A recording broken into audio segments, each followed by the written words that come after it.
Welcome to this explainer. Okay, today we are dropping right into a universal nightmare.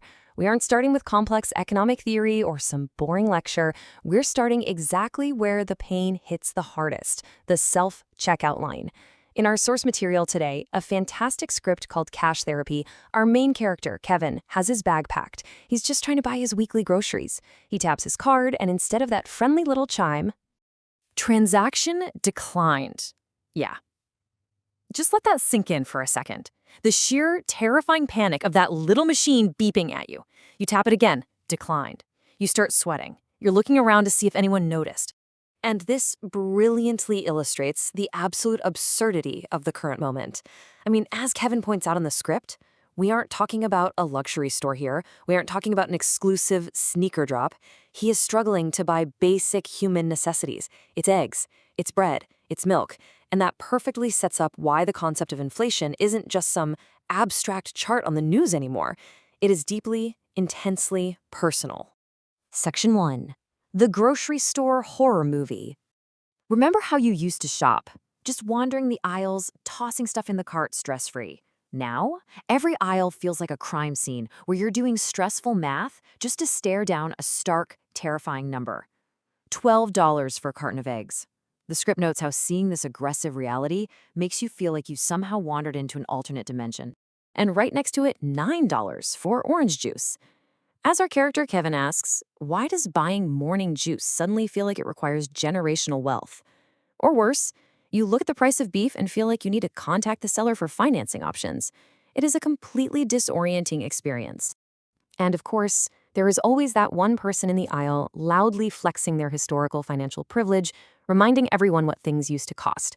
But as much as we joke about asking them to stop flexing in the produce section, we have to pivot and ask, what are the actual economic mechanics driving this madness? Well, the crucial mechanic at play is inflation. It's when prices rise over time, causing your money to slowly, painfully lose its purchasing power. Imagine the actual dollar bill physically shrinking in your wallet. That means your hard-earned paycheck is essentially aging badly. It is losing its strength just sitting there. Section 2. Why is everything getting expensive? So, is there a guy in a dark corporate boardroom just deciding to, raise the eggs? Not exactly. It's what the source calls the economic Hunger Games. Inflation usually happens when four things collide. Demand goes up, supply struggles to keep pace, the overall money supply increases, and production costs rise. Simply put, inflation is basically way too many people aggressively chasing a very limited number of pizza slices. So how does the system try to fix it? Well, think of the Federal Reserve as America's economic thermostat.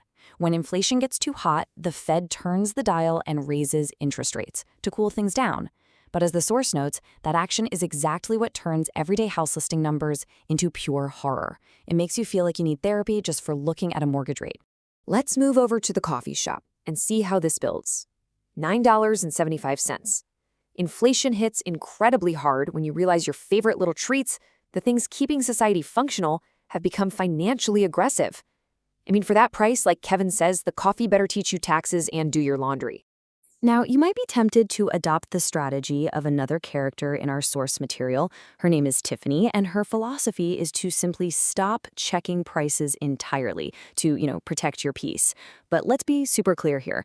That is just aesthetic denial. That is not actual budgeting for adulthood expenses like rent, gas, travel, and insurance. Ignoring the prices won't make them go down. Section 3. The paycheck problem. You might be sitting there thinking, hey, I got a raise. Why do I still feel so broke? Think of it as a treadmill. On one side, you have your income growth. You're running, getting raises, putting in the work. But on the other side, you have price acceleration.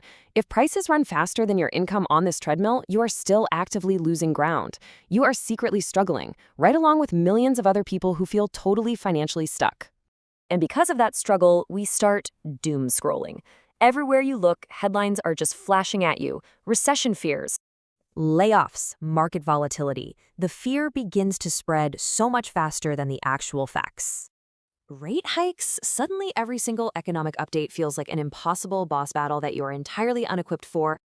Section 4. Surviving the inflation era.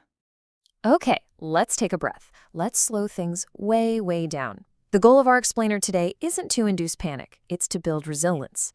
Humans are incredibly adaptable. So here are the actual survival tactics that help people adapt. First, actively budget and reduce that bad debt. Second, build up those emergency funds. Third, invest for the long term, because money sitting perfectly still is just losing value. And fourth, build valuable skills that actually increase your earning power. Because, yes, it is a sad truth that uninvested cash is taking emotional damage every single day. But a quick word of warning, as our source notes, trying to adapt by suddenly cutting out all of your impulse spending and deleting all your delivery apps can lead to highly fragile character growth. You might declare financial victory one minute, only to get a DoorDash notification 5 seconds later. Hey, it's a process. And as you are working so incredibly hard just to stay in the exact same place on that financial treadmill, the TV in the background blares another warning from the experts, ruining the vibe and leaving us with a looming question. What actually happens during a recession? That is the cliffhanger we are all living in right now. I know, I miss affordable eggs too. But understanding these mechanics, why the eggs cost what they do, and how the economic thermostat actually works is exactly why financial literacy matters now more than ever. So as you face the next grocery aisle, ask yourself, what is your strategy for stepping off the treadmill?